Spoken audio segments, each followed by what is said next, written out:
I am repeating here, we are observing International Day against the drugs and illicit trafficking. That means the whole world is observing today against the drugs and trafficking. So trafficking is the illicit trafficking. Sometimes we have noticed that people are trafficked by the wrongdoers. So we have to be very aware against the drug trafficking, drugs eating, drugs breakers. So we must be aware against the drugs. The drugs consumption is very dangerous for the human being. It will destroy all the family in the society. So we have to be very careful against the drugs and the illicit trafficking. That's all. Thank you. তার মানে সমগ্র বিশ্বই আজি ড্ৰাগছৰ এগেইনষ্টে মানে সজাগতাৰ দিন বুলি মানে মানি লৈছে। এই গতিকে আমাৰ এই আজি গুৱাহাটী ষ্টেচনত আমি জিআৰপি আৰপিএফসমূহ মানে ৰাইজক লৈ কোনো পেচেঞ্জাৰক লৈ আমি সজাগতা দিব মানে পালন কৰিবলৈ চেষ্টা কৰিছোঁ। हम लोग जो है आज international day against drugs and illicit trafficking के लिए जो मतलब जो अवेयरनेस कर रहा है, इसका मतलब ये है हम लोग कहीं भी इस तरह से ड्रग्स लेना नहीं चाहिए। अगर कोई इस तरह से ड्रग्स लेने वाला है और करने वाला है तो उसको मना करना चाहिए।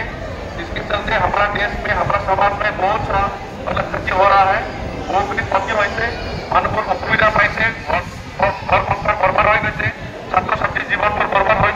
আজি ইণ্টাৰনেশ্যনেল এণ্টি ড্ৰাগছ ডে দিনা আমি গুৱাহাটী ৰেলৱে ষ্টেচনৰ আৰপিএফ আৰু আমাৰ জিআৰপি ষ্টাফসকলে যৌথভাৱে আৰু আন ধৰক পাব্লিকৰ সহযোগত আমি এটা এৱেৰনেছ ৰেলী প্লাছ প্ৰগ্ৰাম আমি আয়োজন কৰিছোঁ, যাতে আমিও ৰাইজক সজাগ কৰিব পাৰোঁ যে ড্ৰাগছৰ বেয়া প্ৰভাৱটো কি, বিশেষকৈ আমাৰ নতুন প্ৰজন্ম ইউথ জেনেৰেশ্যনৰ ওপৰত এই প্ৰভাৱটো কেনেকৈ পৰি আছে বা যোনটো নাকি আগত বিশেষকৈ ড্ৰাগছ প্ৰচলনটো 10 বছৰ 15 বছৰ আগত যোনটো নাকি দেখা পোৱা নাছিল, আজিকালিৰ দিনত সেইটো বাঢ়ি গৈছে আৰু সেই ড্ৰাগছৰ ব্যৱহাৰৰ লগত বিভিন্ন ধৰণৰ বেমাৰ যেনিবা এইডছ তেনেকুৱা মাত্ৰাটো বাঢ়ি গৈছে।